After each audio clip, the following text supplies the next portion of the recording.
I'm Ray Roxoff with Roxoff Entertainment. Um, yeah, it's a recording company, content, things like that. This is Diversified Game.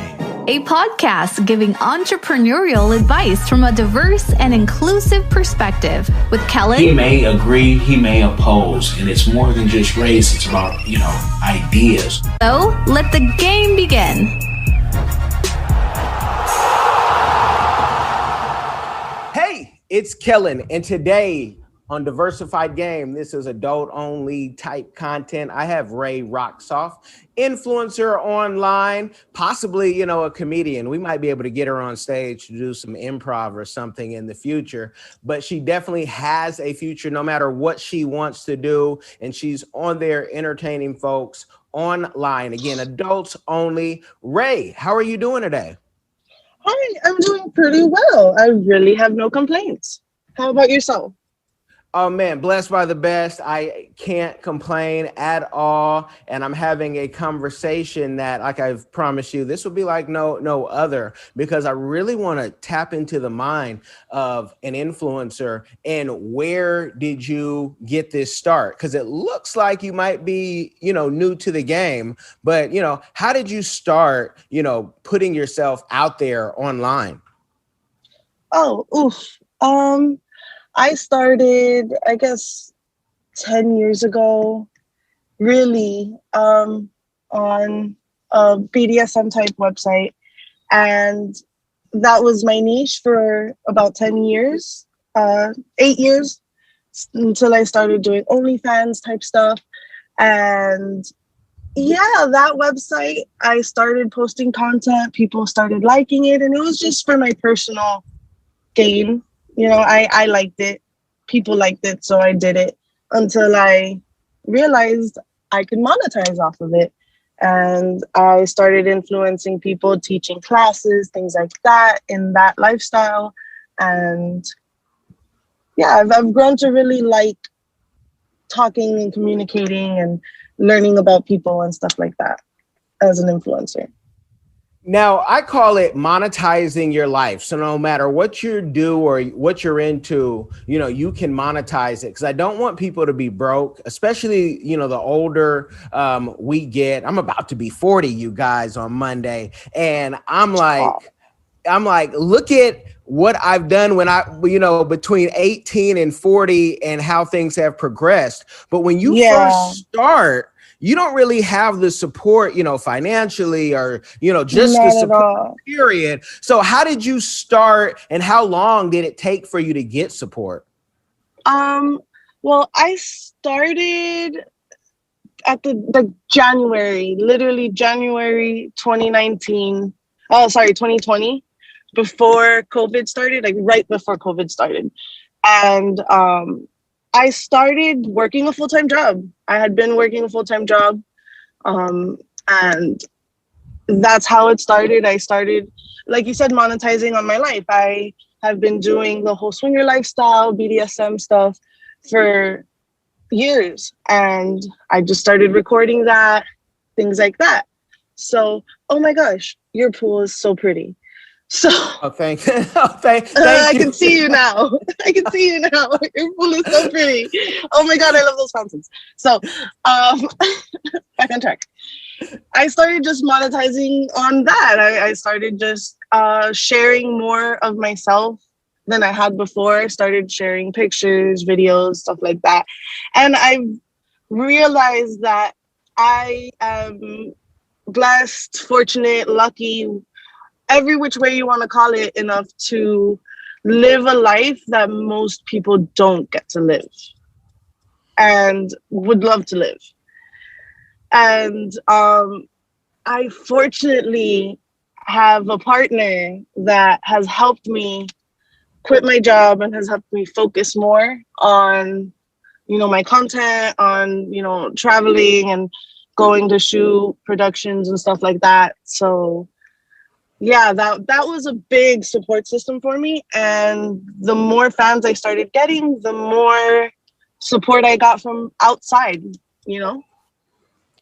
And So, you know, you talk about your partner, and no matter what your business is, people always say, how do you work with your spouse, Kellen? And people want to know, how can you work with someone who you also have to be, you know, romantic with, and you know, you may you know, you're doing life it's with. hard.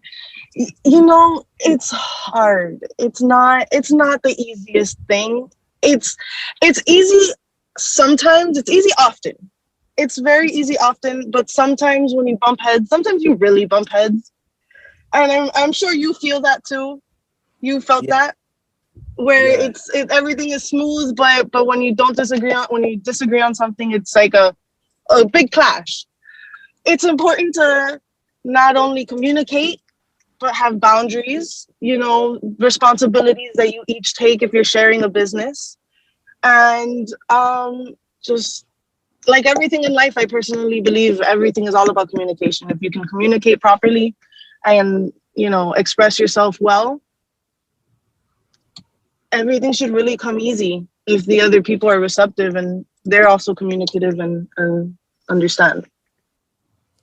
And you know, how do you get past the arguments? And I'm going to blame myself for most arguments, because I know I'm complicated. I'm like, I just know that. And I think that men, we're simple. We want what we want, but at the same time, you know, we may ask sometimes at the wrong times or the wrong way, because we can get caught up in our ways. And maybe it's a people thing, but how do you get past with, you know, your business partner who's also the person you're going to sleep with at night and wake up in the morning and maybe, you know, go for a run? Like, do you have to, you know, have a ritual for forgiveness? Because a lot of folks struggle with that.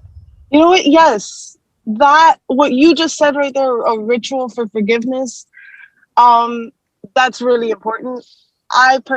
We personally have, because our relationship is DS, dominant submission, you know, that kind of thing. I have a habit of getting on my knees to, I guess this is a little bit kind of advanced for people. I don't know if they would understand, but I have a ritual of getting on my knees in order for me to get my point across without coming off as too aggressive. Because I personally have a little bit of a habit of that Cuban spice, I guess you would say, of putting, that Cuban spice of being like, you know, waving my finger, no, kind of almost nagging kind of thing. So that is a big thing for communication for us and our dynamic. For a lot of people, I know a lot of people, it's just about communicating, and both of you guys sitting down and communicating properly. And I know I have never been the type to like to go to sleep angry with my partner. I don't think that's a very good thing at all, regardless of what the argument is about. So if the argument is about our business, we sit down and we think things through logically, talk them out, and, you know, work out a solution to what we disagree on. Some kind of compromise is really what I like to do, what we like to do. So. Okay, and for those of you who, you know, don't know that Cuban spice, that's that when the African blood meets that Indian blood meets, you know, all the other bloods mixed in. But it's true. It's true for, you know, many cultures, because, you know, I don't want to stereotype, but people think Asian women, especially, you know, from China, are so submissive, and it's like, no, they're not. No, they're not. I have known plenty that, you know, they have something to say, they have to say it, and they'll tell you. Yes, and that is, you know, it's a human trait, and submission doesn't mean to be a slave where you never have an opinion. I think that's where we get it mixed up. And, you know, you have something sometimes that therapists can, you know, that's like a therapist could say, wow, you will lower yourself so you won't go over the top, because the other side of it is you might be throwing hands if you don't get on. And that is not healthy at all. Absolutely. So it's not that it's for everybody. I'm absolutely not saying that.